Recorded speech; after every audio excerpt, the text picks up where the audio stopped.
بسم اللہ الرحمن الرحیم۔ السلام علیکم۔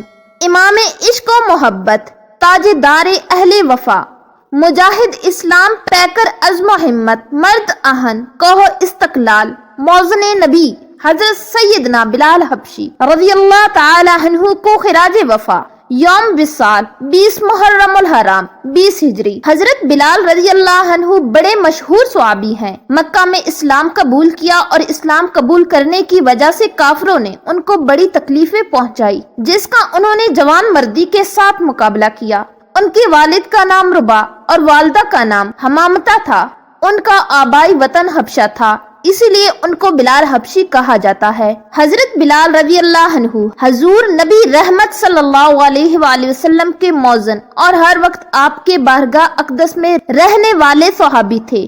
ان کے سپرد آپ صلی اللہ علیہ وآلہ وسلم کے اخراجات کا انتظام بھی تھا۔ امام حاکم اور حافظ ابو نعیم نے ان کو اصحاب صفہ میں بھی شمار کیا ہے۔ جنگ بدر اور اس کے علاوہ تمام جنگوں میں آپ حضور اکرم صلی اللہ علیہ وآلہ وسلم کے ساتھ رہے۔ سب سے پہلے انہوں نے ہی اذان دی اور آپ صلی اللہ علیہ وآلہ وسلم جب تک اس دنیا میں رہے اس وقت تک وہ مسجد نبوی کے موزن رہے۔ کتب احادیث میں ان کی بڑی فضیلتیں آئی ہیں۔ حضرت انس رضی اللہ عنہ بیان کرتے ہیں کہ رسول صلی اللہ علیہ وآلہ وسلم نے ارشاد فرمایا، دین حق کے بارے میں سبقت لے جانے والے اور دوسروں سے آگے بڑھ جانے والے 4 لوگ ہیں۔ میں عرب والوں سے سبقت لے جانے والا ہوں، شعیب روم والوں سے، سلیمان فارس والوں سے اور بلال حبشہ والوں سے۔ حضرت بریدہ رضی اللہ عنہ بیان کرتے ہیں کہ ایک صبح حضور اکرم صلی اللہ علیہ وآلہ وسلم نے حضرت بلال کو بلایا اور فرمایا کہ اے بلال، کس عمل کی وجہ سے تم گزشتہ رات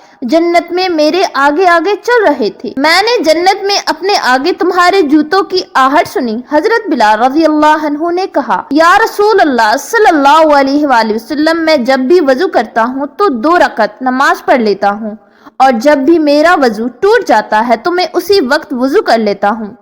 حضور اکرم صلی اللہ علیہ وآلہ وسلم نے فرمایا، اسی وجہ سے۔ حضرت زید بن ارقم رضی اللہ عنہ بیان کرتے ہیں کہ حضور نبی کریم صلی اللہ علیہ وآلہ وسلم نے فرمایا، بلال کتنا اچھا آدمی ہے، وہ سید الموزنین یعنی قیامت تک کے تمام موزنوں کا سردار ہے، اور موزن قیامت کے دن دوسرے لوگوں کے مقابلے دراز گردن ہوں گے، یعنی سر بلند ہوں گے۔ حضرت جابر رضی اللہ عنہ بیان کرتے ہیں کہ حضرت عمر فاروق رضی اللہ عنہ نے فرمایا، ہمارے سردار ابوبکر نے ہمارے سردار بلال کو آزاد کیا۔ جب حضور اکرم صلی اللہ علیہ وآلہ وسلم کا وصال ہو گیا تو آپ ملک شام چلے گئے اور آخری زندگی تک وہیں رہے۔ ایک دن حضرت بلال رضی اللہ عنہ نے خواب میں رسول صلی اللہ علیہ وآلہ وسلم کو دیکھا کہ آپ فرما رہے ہیں، اے بلال، یہ کیسی بے وفائی ہے کہ تم اب تک میری زیارت کو نہیں آئے۔ حضرت بلال غمزدہ حالت میں بیدار ہوئے اور تیز رفتار گھوڑے پر سوار ہو کر مدینہ منورہ کی طرف روانہ ہوئے۔ مدینہ منورہ پہنچنے کے بعد آپ نبی صلی اللہ علیہ وآلہ وسلم کی مزار پر انور پر گئے اور قبر اطہر سے لپٹ کر زاروں قطار رونے لگے۔ پھر حضرت سیدنا امام حسن اور حسین رضی اللہ عنہما تشریف لائے تو ان کو بوسہ دیا اور اپنے ساتھ لپٹا لیا۔ انہوں نے کہا کہ ہماری خواہش ہے کہ آپ آزان دیں۔ چنانچہ آپ نے مسجد کی چھت پر چڑھ کر آزان دینا شروع کیا۔ جب آپ کی صدائے اللہ اکبر گونجی تو اہل مدینہ کی عجیب و غریب کیفیت ہو گئی، اور جب آپ اشہد ان محمد رسول اللہ پر پہنچے تو بے ساختہ سارے لوگ اپنے اپنے گھروں سے باہر نکل آئے، یہاں تک کہ عورتیں بھی باہر آ گئیں اور حضور کے زمانے کو یاد کر کے اس دن مدینہ منورہ کے لوگ اتنے روئے کہ ان کی ہچکیاں بند گئیں۔ حضرت مصعب بن عبداللہ بیان کرتے ہیں کہ حضرت بلال رضی اللہ عنہ کا وصال ملک شام کی شہر دمشق کی سرزمین پر سن 20 ہجری میں ہوا۔ اس وقت آپ کی عمر 60 سال یا اس سے کچھ زیادہ تھی۔ حضرت بلال رضی اللہ عنہ ان اولین لوگوں میں سے ہیں جنہوں نے شروع میں اسلام قبول کیا اور جن کو دنیا میں ہی جنت کی بشارت دے دی گئی تھی، جن پر کفار مکہ نے مظالم ڈھائے تاکہ تنگ آ کر اسلام سے پھر جائیں، لیکن ان کی زبان صرف عہد کرنا جانتی تھی۔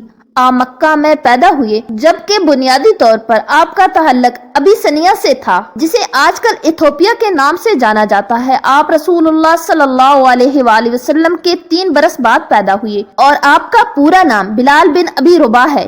ان کی والدہ کا نام روایت میں حمامہ آیا ہے۔ صحابہ اور روایات کے مطابق ان کا رنگ سیاہ تھا، قد اونچا اور کسی قدر دبلے پتلے تھے، لیکن جب صحابہ ان کی خصوصیات بتاتے تو کہتے تھے کہ وہ صادق القلب تھے، ایک ایسے انسان جنہوں نے سب کچھ محنت اور جدوجہد سے حاصل کیا، اور یہ سب اللہ اور اس کے رسول صلی اللہ علیہ وآلہ وسلم کی محبت کا نتیجہ تھا۔ آپ صلی اللہ علیہ وآلہ وسلم کی جانب سے حضرت بلال کو 2 لقب دیے گئے۔ یہ 2 طرح کی خدمات تھیں جو خود آپ صلی اللہ علیہ وآلہ وسلم نے حضرت بلال کو سونپی۔ ایک الخازن یعنی حضرت بلال رضی اللہ عنہ آپ صلی اللہ علیہ وآلہ وسلم کے ذاتی خزانچی تھے، اور دوسرا لقب جو آپ کا ہے وہ موزن رسول صلی اللہ علیہ وآلہ وسلم ہے، جو کہ سب بخوبی جانتے ہیں۔ ایک حدیث میں رسول صلی اللہ علیہ وآلہ وسلم نے حضرت بلال کو تمام موزنوں کا سردار کہا ہے، تو دنیا میں قیامت تک جہاں بھی آزان دی جائے گی حضرت بلال ان تمام موزنوں کے سردار ہیں۔ حضرت بلال رضی اللہ عنہ کا تعلق بنی جہر سے تھا۔ ان کی والدہ ایک غلام تھی جن کو امیہ بن خلف نے خریدا تھا۔ امیہ بن خلف اسلام کا سخت دشمن تھا اور حضرت بلال پر طرح طرح کے مظالم ڈھاتا تھا تاکہ وہ اسلام سے پھر جائیں۔ عرب کی تپتی دوپہر میں ان کو گرم ریت پر لٹایا جاتا تھا اور ان کے سینے پر ایک وزنی چٹان رکھی جاتی تھی اور ان سے کہا جاتا تھا کہ اسلام چھوڑ دو، لیکن ان کی زبان سے صرف عہد عہد نکلتا تھا۔ یہی امیہ بن خلف غزوہ بدر میں قیدی بن کر آیا تھا اور حضرت بلال کے ہاتھوں قتل ہوا۔ قتل کے وقت حضرت بلال کی زبان پر عہد عہد تھا۔ رسول اللہ صلی اللہ علیہ وآلہ وسلم ان تمام مظالم سے آگاہ تھے۔ آپ صلی اللہ علیہ وآلہ وسلم نے صحابہ کو فرمایا، کیا کوئی ایسا نہیں جو بلال کو خرید کر آزاد کر دے؟ حضرت ابوبکر صدیق رضی اللہ عنہ امیہ بن خلف کے پاس گئے اور اس سے پوچھا کہ بلال کو کتنے میں بیچو گے؟ اس نے سونے کے 10 سکوں کا مطالبہ کیا۔ حضرت ابوبکر رضی اللہ عنہ گھر آئے اور سونے کے 10 سکے لے کر امیہ کو دیے، جس پر امیہ ہنس پڑا اور کہنے لگا، خدا کی قسم اگر آج تم ضد کرتے تو میں بلال کو سونے کے 1 سکے کے بدلے فروخت کر دیتا۔ حضرت ابوبکر صدیق رضی اللہ عنہ نے فرمایا، اگر آج تم ضد کرتے اور مجھ سے بلال کے بدلے سونے کے 100 سکے بھی مانگتے تو میں وہ دے کر بھی بلال کو آزاد کر دیتا۔ حضرت بلال کو آزاد کرنے کے بعد حضرت ابوبکر رضی اللہ عنہ کہتے تھے، بلال میرے آقا ہیں۔ رسول صلی اللہ علیہ وآلہ وسلم کی ہر مہم، ہر غزوہ میں حضرت بلال آپ صلی اللہ علیہ وآلہ وسلم کے ساتھ رہے۔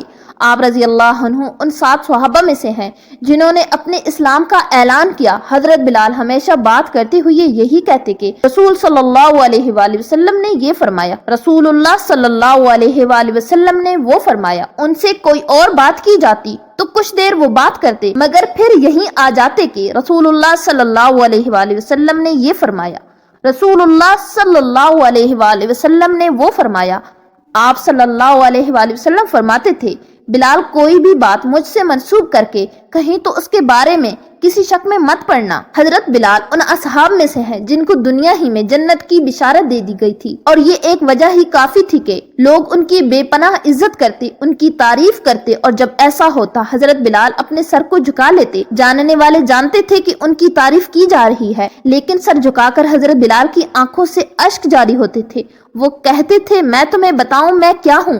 میں ایک حبشی ہوں اور میں ایک غلام ہوں، اور ایک غلام ہوں اللہ کا غلام۔ ایک بار ایک قبیلے کے کچھ لوگ رسول اللہ صلی اللہ علیہ وآلہ وسلم کے پاس آئے اور کہا کہ اے اللہ کے رسول، میری بیٹی کی شادی کسی سے کر دیں۔ آپ صلی اللہ علیہ وآلہ وسلم نے فرمایا، بلال کے بارے میں کیا خیال ہے؟ وہ لوگ پھر آئے، پھر کہا کہ رسول اللہ صلی اللہ علیہ وآلہ وسلم میری بیٹی کی شادی کسی سے کر دیں۔ آپ صلی اللہ علیہ وآلہ وسلم نے فرمایا، بلال کے بارے میں کیا خیال ہے؟ وہ لوگ تیسری بار پھر آئے اور پھر یہی کہا۔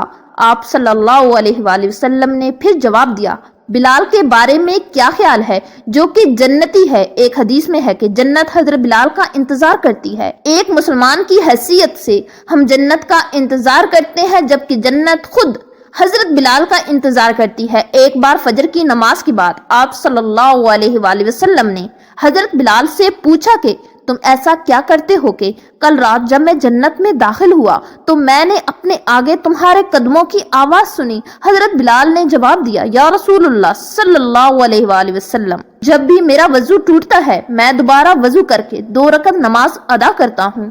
کون تھا ایسا جو نہ چاہتا ہو کہ موزن رسول صلی اللہ علیہ وآلہ وسلم کا منصب اسے نصیب ہو؟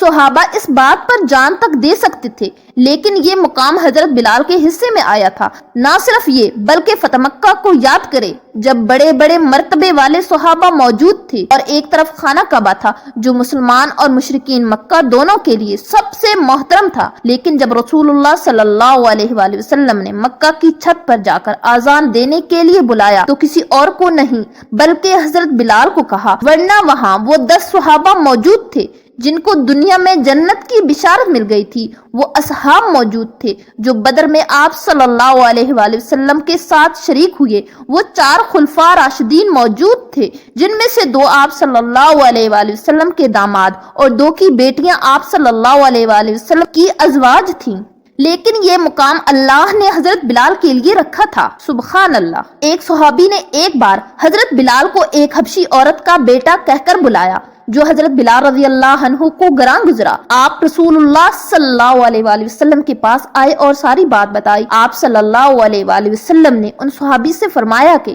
تمہارے اندر اب تک زمانہ جاہلیت کی باتیں موجود ہیں۔ آپ صلی اللہ علیہ وآلہ وسلم نے فرمایا، میں جتنا ایک سفید عورت کا بیٹا ہوں اتنا ہی ایک کالی عورت کا بیٹا بھی ہوں، حضرت حلیمہ سعدیہ۔ الہی کیا شان ہے تیری کہ ناقابل تسخیر قوتوں کا مخزن ہے تیری ذات پر ایمان، کیا عظمتیں ہیں تیرے محبوب صلی اللہ علیہ وآلہ وسلم کے توق غلامی کی، جن کو یہ سرمدی نعمتیں تو ارزالی فرماتا ہے، وہ ذرے ہوں تو رش کے آفتاب بن جاتے ہیں، صلی اللہ علیہ وآلہ وسلم۔